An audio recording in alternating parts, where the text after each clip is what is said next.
Votre matinale se poursuit sur la Sen TV, la première télé urbaine du Sénégal. Rebonjour à vous tous et bienvenue à ce journal. Les 1777 ex-travailleurs de Ama Sénégal affichent le sourire comme promis par le président de la République. Ils ont empoché hier une partie des indemnités qui étaient dues après la liquidation de leurs entreprises et le partage est prévu donc ce mercredi après concertation avec leurs avocats. Pour le moment, ils se refusent de dévoiler le montant reçu, mais ils ne cachent pas leur espoir de toucher l'intégralité des indemnités au plus tard début 2016. Khalignan, coordonnateur des ex-travailleurs de Ama Sénégal, ici avec Simon Faye. Que l'État fera un geste durant la période de la Tabaski. Et le reste de l'argent sera divisé en deux parties. Une partie sera inscrite dans la loi des finances rectificatives du mois d'octobre 2015 et l'autre moitié dans la LFI, c'est-à-dire la loi des finances initiales de janvier 2016. L'État a honoré ses engagements en ce qui concerne l'avance pour que les travailleurs puissent être soulagés pour les dépenses de la Tabaski. Le dossier concerne 1777 travailleurs. Nous espérons que le reste sera respecté. C'est-à-dire une partie au mois d'octobre et une autre partie au mois de janvier 2000. Les marchands ambulants de Petersen craignent de perdre leur place de retour de Tabaski. De ce fait, il invite le ministre de l'Intérieur et le préfet de Dakar d'assurer la sécurité de leurs biens. Il faisait face à la presse hier. Le vice-président de la synergie des marchands ambulants pour le développement, Adama Cham, ici avec Aminata Dramé. Alerter l'opinion et alerter éventuellement le ministre de l'Intérieur et le préfet de Dakar.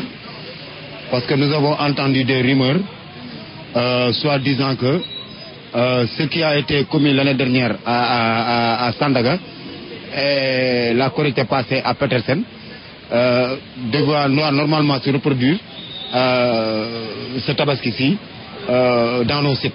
Ils ont prévu de nous déguerpir après que nous soyons partis. Donc c'est pour cela que nous lançons une alerte au préfet, au ministre de l'Intérieur. Comme ce sont eux les garants des biens et des personnes, donc nous leur lançons un appel pour qu'ils nous garantissent la stabilité de nos biens. Fourneaux, fours, grillage et barbecue, entre autres accessoires très prisés en cette veille de fête du mouton. Au Crédit Foncier où sont nichés les ferrailleurs et menuisiers métalliques.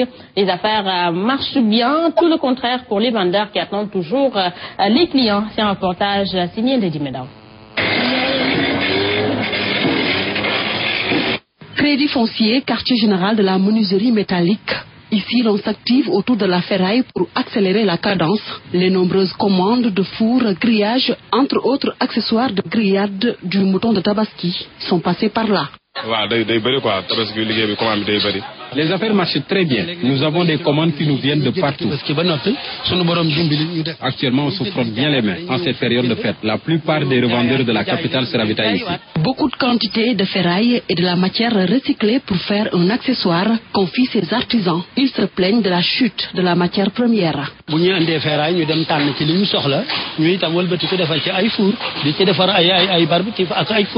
Nous ne travaillons pas avec n'importe quel type de ferraille pour la fabrication de ces accessoires. Il y a du fer rond et de la tôle qu'on utilise le plus souvent. Ce type de ferraille est très léger et peut s'acheter des fois jusqu'à 500 francs le kilogramme.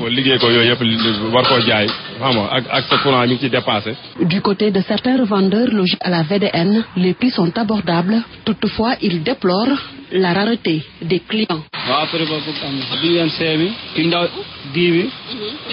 15 000. Actuellement, ce n'est pas encore l'affluence. Les clients viennent au compte-gouttes et pourtant les prix sont à la portée de toutes les bourses. Il y en a de 30 000 à 3 000 francs.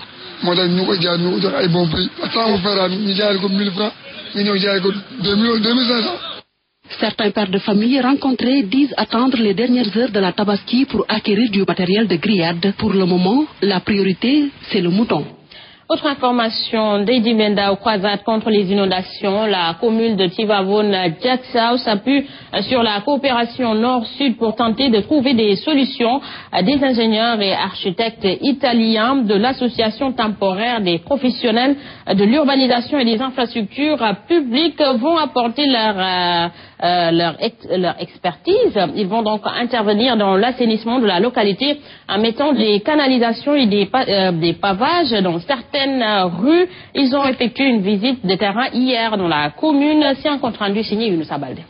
Au quartier Tivaouane, les eaux stagnantes dans les rues montrent que la pluie n'a pas fait que des heureux dans cette partie de la commune de Tivaouane-Diacksao. Les populations réclament des solutions radicales contre ce mal. Nous pensons peut-être qu'un réseau d'assainissement serait vraiment la bienvenue, n'est-ce pas, pour que cette histoire soit définitivement réglée. Parce que c'est assez récurrent.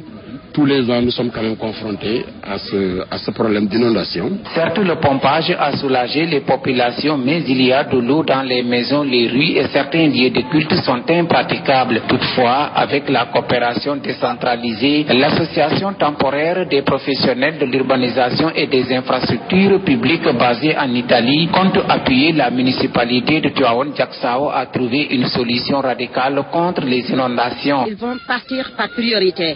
La priorité en ce moment, c'est assainir, et l'assainissement se fait en se basant sur les routes d'abord, faire des pavés et puis faire des canalisations. Ces ingénieurs et architectes italiens ont effectué une visite de terrain dans les zones touchées par les inondations. Ainsi, ils ont montré leur étonnement face aux dégâts causés par les eaux. Avec l'appui aussi du gouvernement, ils vont réussir à le faire. L'équipe de l'architecte Romano Filippello a eu à réaliser des travaux de canalisation et d'assainissement dans d'autres pays comme en Angola, en Afrique du Sud et au Brésil. Younousa Baldé, nous restons à Tivavone-Diacksao où la commune a décidé de remblayer les 5 piliers de culte de la localité pour permettre aux fidèles d'effectuer les 2 rakas dans de bonnes conditions. L'opération donc démarre avec la mosquée de la commune qui est sous les eaux.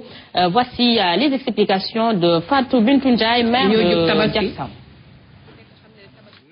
La veille d'une grande fête, la Tabaski est une fête très importante chez nous. Elle coïncide cette année avec la saison pluvieuse. Il y a des lieux de prière qui sont inondés. Après le pompage, on va procéder au remblai. Il y a un budget qui est réservé à cette rubrique. Il y a 5 lieux de culte à remblayer. Nous mettons le nombre de camions de sable nécessaires dans chaque lieu de culte. Sous l'impulsion de Macky Sall, la délégation des pôles urbains de Diamniadio et du Lac Rose ont lancé hier les travaux de la voirie primaire du pôle qui est situé donc à 20 minutes de Dakar et à 10 minutes de l'aéroport international Blaise Diagne. Compte rendu Fatima Silla. En lançant les travaux des voiries de l'axe 70 et la boucle du germe de ville, l'État du Sénégal, à travers la délégation générale à la promotion des pôles urbains de Diamniadio, entend réaliser les réseaux primaires qui vont structurer l'aménagement de la future ville et l'ouvrir à l'urbanisation. Nous avons lancé les travaux de l'axe 70 mètres qui structure avec l'autoroute le pôle urbain et qui le divise en 4 arrondissements. Et la boucle du germe de ville qui dessert donc les grands équipements structurants du pôle, dont l'université, le centre international Abdou Diouf, les pôles ministériels, le parc industriel. Les travaux de cette première phase seront entièrement financés par le budget d'investissement de l'État du Sénégal. Nous pouvons vous dire aussi que pour ce qui concerne cette route, et la boucle du germe de ville et l'axe 70, l'essentiel du financement a été mobilisé par le budget de l'État. Des logements sociaux prévus pour la population la plus démunie. Il y aura des logements sociaux accessibles aux plus démunis.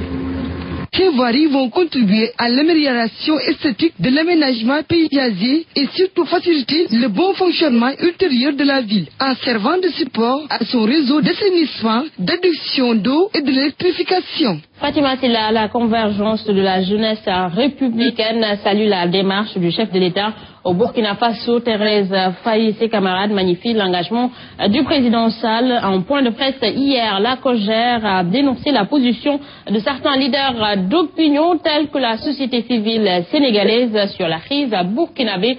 Thérèse Faye ici avec Gorandak. Ce que le président de la République a fait, il faut le magnifier et l'histoire retiendra que c'est la première fois qu'un président de la République, président en exercice à la CEDEAO, aille pour des négociations dans un État frère qui vit la même situation que le Burkina et en moins de 2 jours, obtient quand même les résultats obtenus au Burkina. Ne serait-ce les pertes de vies humaines arrêtées, la vie n'a pas de prix. Ça, je pense, c'est un symbole fort qu'il faut magnifier. Et tous, en tant que Sénégalaises et Sénégalais, quelle que soit la catégorie sociale ou quel que soit le parti qu'on est ou la société civile, on doit avant tout d'abord être des patriotes. Des patriotes, c'est quoi?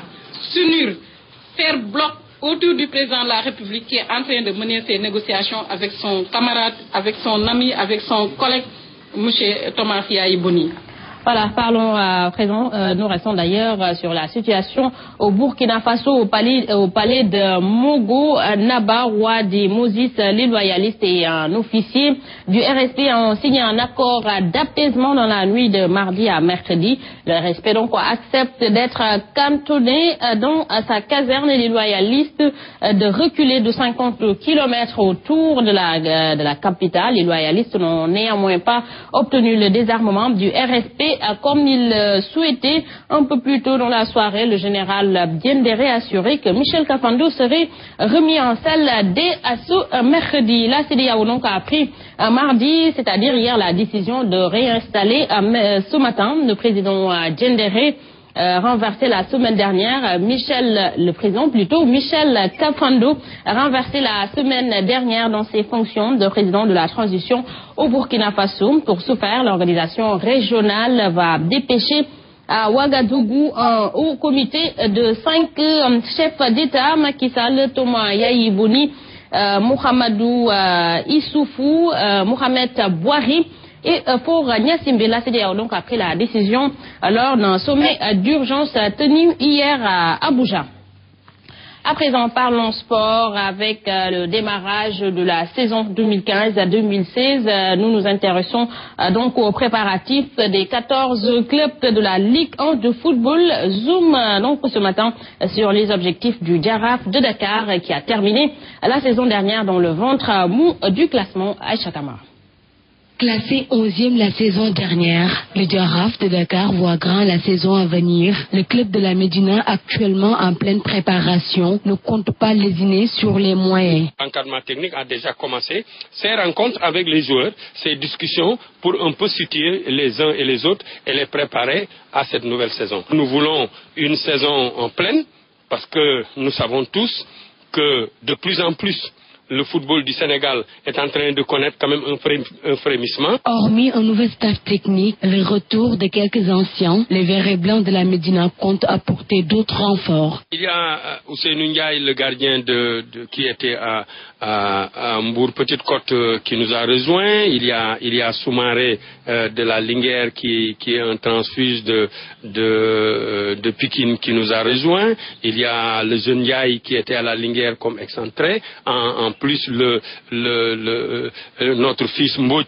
qui était à Dakar Sacré-Cœur qui est revenu. Il y a aussi des garçons que nous avons détectés et que certainement vous allez découvrir. Des objectifs clairs pour retrouver l'Afrique, mais aussi la Coupe de la Ligue qui manque tant à leur palmarès. C'est d'abord de redorer notre blason, de mettre en place une équipe compétitive et quand nous avons réuni toutes les conditions que vous savez, encadrement technique, environnement, moyens financiers, joueurs de qualité, notre aspiration, effectivement, c'est d'aller jusqu'au bout. Dès ce dimanche, le club médinois compte rallier la cité du Rail Thiès pour débuter tout de suite après le travail hivernal.